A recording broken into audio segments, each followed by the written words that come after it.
Venganoor government സ്കൂളിൽ SFI പ്രവർത്തകരും രക്ഷകർത്താക്കളും തമ്മിൽ സംഘർഷം. പ്രവേശനോത്സവത്തോടനുബന്ധിച്ച് SFIയുടെ കൊടി നീക്കം ചെയ്തുവെന്ന് ആരോപിച്ചായിരുന്നു തർക്കം.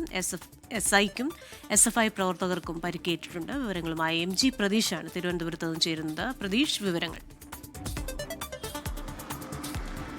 ക്രിസ്റ്റീന, ഇന്ന് രാവിലെ നടന്ന പ്രവേശനോത്സവവുമായി ബന്ധപ്പെട്ടായിരുന്നു ഒരു തർക്കമുണ്ടായത്. വെങ്ങാനൂർ ഗവൺമെന്റ് ഹയർ സെക്കൻഡറി സ്കൂളിൽ പ്രവേശനോത്സവം നടക്കുന്ന ഘട്ടത്തിൽ SFIയുടെ കൊടി രക്ഷകർത്താക്കളിൽ ഒരാൾ നീക്കം ചെയ്തു എന്ന് ആരോപിച്ചായിരുന്നു പ്രശ്നങ്ങൾക്ക് തുടക്കം. തുടർന്ന് ഈ കൂട്ടമായി SFI പ്രവർത്തകർ സ്കൂളിലേക്ക് എത്തി. അവിടെ ഉണ്ടായിരുന്ന രക്ഷിതാക്കളും SFI പ്രവർത്തകരും തമ്മിൽ തർക്കമുണ്ടാവുകയും അതൊരു സംഘർഷത്തിലേക്ക് കലാശിക്കുകയായിരുന്നു. തുടർന്ന് പോലീസ് ഇടപെട്ടെങ്കിലും ഏറെ നേരം സംഘർഷ സാഹചര്യമായിരുന്നു സ്കൂളിൽ ഉണ്ടായിരുന്നത്. ഈ സംഘർഷത്തെ തുടർന്ന് 3 SFI പ്രവർത്തകർക്കും 2 രക്ഷകർത്താക്കൾക്കും പരിക്കേറ്റു. ഈ സംഭവം അറിഞ്ഞ ചില കോൺഗ്രസ് പ്രവർത്തകരും സ്ഥലത്തെത്തിയതോടുകൂടിയാണ് സംഘർഷം മറ്റൊരു തലത്തിലേക്ക് എത്തിയത്. തുടർന്ന് ഈ പരിക്കേറ്റവരെ വിഴിഞ്ഞത്തെ ഒരു സാമൂഹ്യാരോഗ്യ കേന്ദ്രത്തിലേക്ക് മാറ്റി. അവിടെയും പ്രവർത്തകർ കൂട്ടത്തോടെ എത്തി ഒരു സംഘർഷ സാഹചര്യം ഉണ്ടായിട്ടുണ്ട്.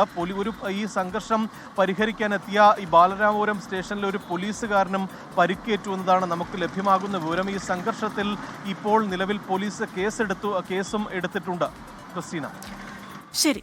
തിരുവനന്തപുരത്ത് നിന്ന് വിശദാംശങ്ങൾ നൽകിയത് MG പ്രതീഷാണ്.